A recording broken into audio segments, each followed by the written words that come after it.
Lately, I've been noticing a lot of pessimism surrounding the video game market, the major companies putting out games, and especially the consoles that these games are actually being released on. It's kinda strange, as only around 10 years ago, it would be kind of hard to imagine that this feeling would be so widespread. The 8th generation of consoles were still pretty much brand new, with a little over a year under their belt, with developers finally getting a good grasp of the software and starting to put some truly jaw-droppingly gorgeous games out. Even though around 2015 is when major companies' true colors really started to show, with flops like Star Wars Battlefront, Assassin's Creed Syndicate, and more, it was also the year of generation-defining games, like The Witcher 3, Bloodborne, Dying Light, Rainbow Six Siege, Black Ops 3, Metal Gear Solid 5, and way more. And hell, even games that weren't super well received, such as Battlefront for example, was sort of forgiven for just how absurdly gorgeous that game actually looked. To this day, it is still one of the greatest looking games ever made, and that's actually one of the biggest issues I'll be discussing today. Because the truth of the matter is, the fidelity and performance between games released in 2015 and the major releases of 2024 are surprisingly either very slightly improved at best or look actively worse today. Compared to the difference from 2005 to 2015, the sudden lack of improvement in the same time frame becomes all the more noticeable. Looking beyond the graphics and performance, there's another issue of people finding that, aside from a few exceptions, the actual games being released today are simply worse from a gameplay perspective as well. What makes that feeling sink in even more is the fact that games take way longer to produce in today's day and age than they did only 10 years ago, meaning the wait for what is eventually deemed to be pure mediocrity is just not worth it. Today, I'll be looking over the 9th generation of gaming, specifically the PS5 and Xbox Series X, and how in the grand scheme, after just over 4 years on the market, they simply haven't proven that they warrant their existence.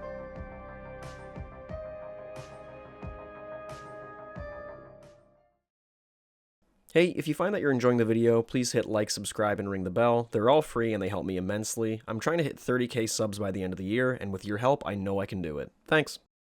Let's first discuss the major reasons these consoles exist at all. Because, in the grand scheme of things, let's be honest, the best and most convenient way to play games for most people is on PC. A good PC can outmatch the current console generation in nearly every capacity, from fidelity to performance to storage, free multiplayer, and more. Now, the most obvious downside of a PC is of course the price. To be able to build a PC capable of competing with a standard console on the market today, you're gonna have to shell out at least $1,000, if not more. That is not a small asking price in this day and age. While PCs are sort of future-proof, as they're forever backwards compatible and only really need certain parts to be swapped every few years to stay up to date, not everyone has the money, or technical capabilities, or even just the desire to go through all that effort. The major console manufacturers know all of this, it's their job to. So they need to find a way to market to the rest of the video game player base. The first and most obvious tactic they can employ is the price. Right now, a PS5 Slim bought on Amazon will cost about $450, and an Xbox Series X is at about $420. Those are genuinely pretty good prices. From a pure monetary standpoint, the home consoles have a significant advantage over PCs. Simultaneously, at that price point, you're getting power equivalent to an actually pretty decent custom-built PC. Believe me, a $400 computer and a $400 game console are two very different beasts. So you'd think just by that metric, going for a console would be a no-brainer. But that leads us to one of the most underappreciated problems the current generation of game consoles have. Where are all the new games? The biggest draw for consumers for any new console, in particular which console they should get, are the new and exclusive games that can only be played on the one new system and nowhere else.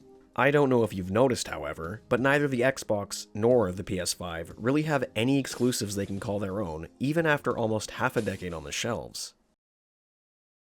As of right now, the PS5 has a laughably low 14 genuine console exclusives, and not only are a couple of them remakes, a few of them are already being ported to PC and even the Xbox. The remake problem is one I don't really want to get into today. This current generation has been defined almost completely by remakes and re-releases. It's really hard to sell a new console on originality and innovative experiences when you don't have any original or innovative experiences. These remakes aren't even bad per se, it's just that we've played these games before and we want something new. While Sony fanboys can try to point the finger at Xbox to attempt to share the blame, it doesn't really work as well, as Xbox has had an exclusive game drought for well over a decade, and has gone on record basically stating that console exclusivity isn't really a priority to them. Nearly, if not all Xbox games are day and date released on PC as well. Microsoft's game plan for a while now has been to buy up as many game studios as possible, and then release their games on every platform, including PC. It's really just a win-win for Microsoft, because they are literally the largest computer brand in the world anyway, so losing customers to PC doesn't matter to them at all. It does matter to Sony though.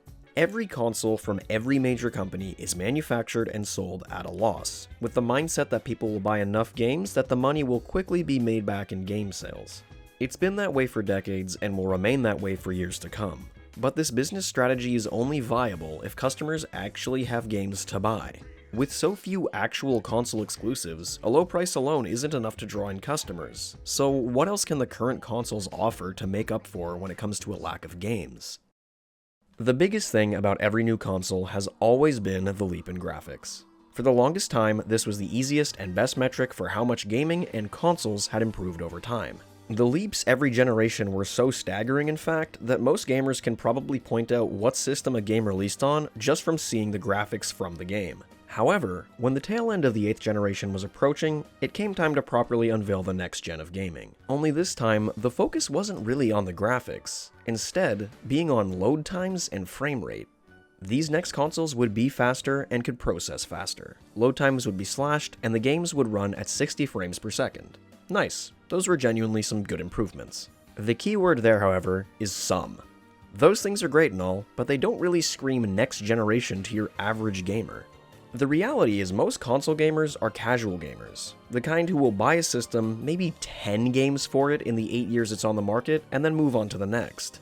I couldn't even tell you how many friends I have who like video games, who own a system, and only ever play FIFA, Call of Duty, Fortnite, and Forza. So for those gamers who used to be able to compare console differences by looking at this to this, is instead looking at the difference between this and this going to be enough to get them to open their wallet and get the next system? I don't think so. Actually, I say that, but most people who literally only play Call of Duty, Forza, and like FIFA they already have low enough standards that they will literally get an entirely new console to play basically the exact same game again, so maybe that point doesn't stand. Anyway, I digress. Maybe if the games releasing with the system were amazing, more people would have been swayed, but that wasn't the case either. Sony's launch lineup was very light, with no real heavy hitters that weren't also releasing on PS4, and Microsoft, having promised Halo Infinite would release day and date with the Xbox Series X and S, pulled a Microsoft and delayed the game by a year. Now granted, the game needed it because it looked really bad, like nothing about this game screams next generation. But even when it launched, it still didn't really look like a next-gen game, so I feel like the time may have just been wasted. As a reminder, that was their only big release planned for the Xbox's launch. Bravo, Microsoft. Even with a lackluster launch from Sony and Xbox when the 9th gen systems hit shelves, the major AAA studios didn't really have much to offer either. The biggest selling point behind these systems is the fidelity and speed, so when Ubisoft released Watch Dogs Legion, and it basically looked just as good as anything from the PS4, and ran at a locked 30 FPS, people were obviously extremely mad. So we've looked at some of the biggest issues so far: a lack of games, a lack of genuinely meaningful improvements, and two companies who don't really seem to care that much. But what other issue plagued these systems from even before they were able to launch? Well, if we recall the year they came out, that becomes pretty obvious. Sony, Microsoft, and literally every other company on Earth got hit with the worst supply chain issues most of us have ever and hopefully will ever see again. If you were trying to buy either of these systems right as they came out, you remember how much of an unbearable struggle that really was. The demand outweighed the supply probably by around 50 to 1. The scarcity of these consoles when they first released artificially inflated the hype for them in a way that I don't think anyone could have anticipated. I was one of the lucky few who actually managed to get a PS5 on launch via a pre-order from Walmart, but I know countless friends who literally couldn't even get their system until mid-2022, nearly 2 years after the release. The supply issues were literally just that bad. So I can't really blame people who had to wait 2, maybe even 3 years to get their system, only to see there's not really anything to do on them. I'd be mad too. I'm going to cut Sony, Microsoft, and some major game developers a little bit of slack here. With the market of next-gen gamers being pretty small for quite some time, it only made sense to keep releasing games on the older systems. This isn't a new concept, the same thing happened with the 8th generation with the 7th, and the 7th with the 6th. The difference is, when that would happen in the past, the older gen version would be the one downgraded, making the next-gen game far and beyond the best version. And while yes, the current gen releases of most games are better than the last gen versions, outside of the frame rate and load times, there isn't really that much difference to be seen. It all just feels lackluster. You want to know what genuinely the best use of the Gen 9 systems are? It's to play your Gen 8 system games in the best way possible. There's a reason my PS4 library is bigger than my PS5 one, despite never owning a PS4. And that's really the biggest takeaway here. This generation is just kinda lame. It's boring, it's safe. There's no game on either Xbox Series X or PS5 that makes me think, yeah, I need that system right now. The Nintendo Switch may be very weak compared to the competitors, but at least it actually has games that make you want a Nintendo Switch. And even if there was a game on these systems that I saw I wanted to play, there's a 99% chance I can either play it on a previous system or PC. That may just be a matter of opinion, but if it is, it's an opinion I know I share with literally millions of other people. I don't know what Sony or Microsoft could really do at this point to fix this generation. We're over halfway through this generation's lifespan, and I really don't see any way things can be turned around in time. Especially not with companies like Sony thinking this is a good idea. Until next time, I'm Sir Surgeonor, and I really hope you enjoyed. Don't forget to subscribe. Peace!